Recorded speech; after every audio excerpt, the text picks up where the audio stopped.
ओम गुरुवे नमः। प्यारे हरिभक्तों, मैं पंडित गिरीश तिवारी आज आपको इस वीडियो के माध्यम से कन्या लग्न के प्रथम भाव में सूर्य के बैठने से व्यक्ति के जीवन पर क्या प्रभाव पड़ता है और उसका व्यक्तित्व किस प्रकार का रहता है, इस विषय में थोड़ा सा प्रकाश डालूंगा। अब कन्या राशि, कन्या लग्न तो मैंने बोला, कन्या लग्न तब माना जाता है जब आपकी कुंडली का प्रथम भाव में अंक 6 लिखा हुआ है।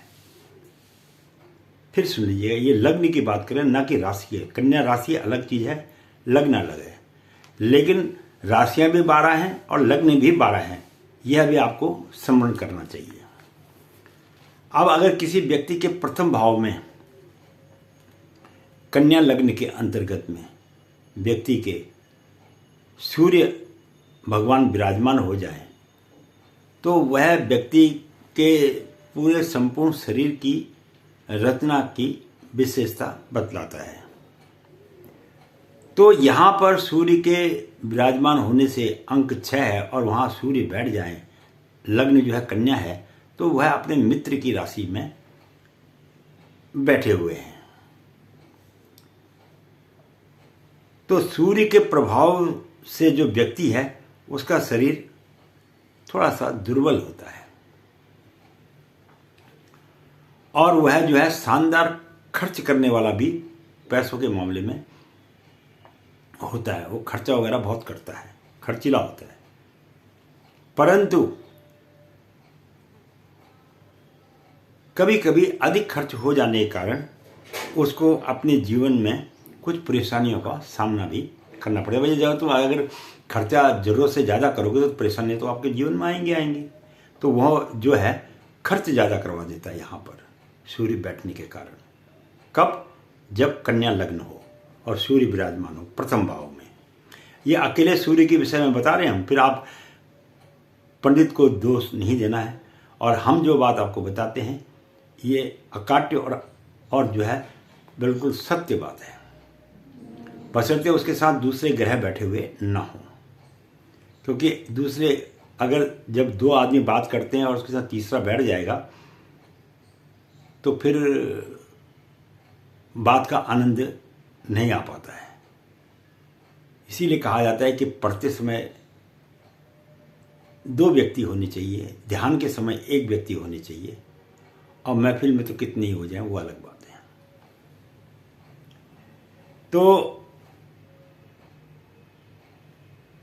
तो ऐसा व्यक्ति जब बाहरी स्थान से संपर्क करता है, मेल मिलाप करता है, तो उसको उसमें जो है सम्मान की प्राप्ति भी होती है, सामाजिक भी बन जाता है ऐसा व्यक्ति। और जब यहां से सूर्य 7वीं दृष्टि से अपने मित्र दृष्टि गुरु को देखते हैं, यहां से उनकी दृष्टि पड़ती है गुरु, जो मीन राशि है। मीन राशि में जो उसका जो 7वें भाव को जब देखते हैं तो उसको जो है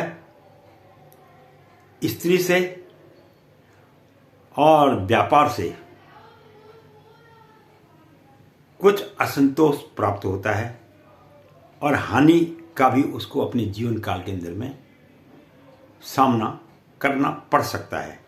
ऐसा कन्या लग्न के प्रथम भाव में सूर्य के बैठने का प्रभाव देखा गया है। तो यह मैंने आपको कन्या लग्न के बारे में थोड़ा सा जानकारी दी थी। तो इस प्रकार का उस व्यक्ति का जो है शरीर और व्यापार और स्त्री पक्ष के विषय में बतलाया था।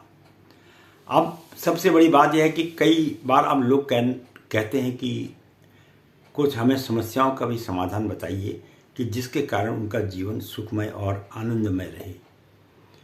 उसके लिए मैंने आपको हर वीडियो में मैं एक ही बात कहता हूं कि सर्वप्रथम आप अपने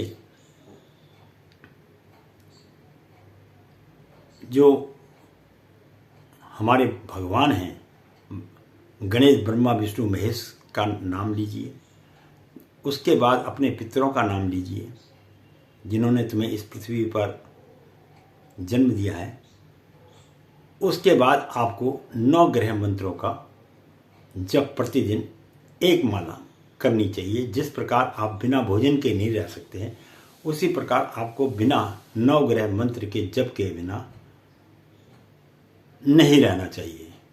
और वह 9 ग्रह मंत्र जो है वो इस प्रकार है: ओम ब्रह्मा मुरारी त्रिप्रांतकारी भानु शशि भूमि सुतो बुधस्य गुरुचस्य शुक्र शनि राहु केतवे सर्वे ग्रह शांति करा बंधु। हे समस्त ग्रहों, तुम हमारे जीवन में शांति सुख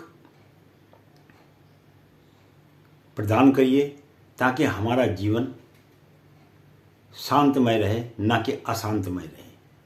हमें हर प्रकार से सुख समृद्धि और शांति मिले और घर में हमेशा खुशी की लहर दौड़ती रहे। इसके साथ ही मैं पंडित गिरीश तिवारी अपनी वाणी को यहीं पर विश्राम दूंगा।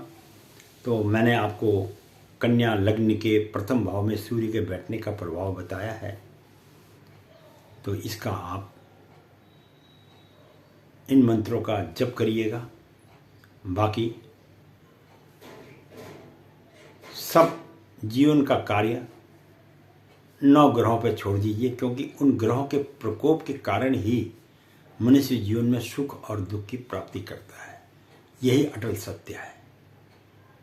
बाकी आप चाहे जितना मर्जी दान कर लीजिए, पुण्य कर लीजिए, जब तक ग्रह तुम्हारे अनुकूल नहीं है, आपको जीवन में कुछ भी उपलब्धियां प्राप्त नहीं हो सकती हैं।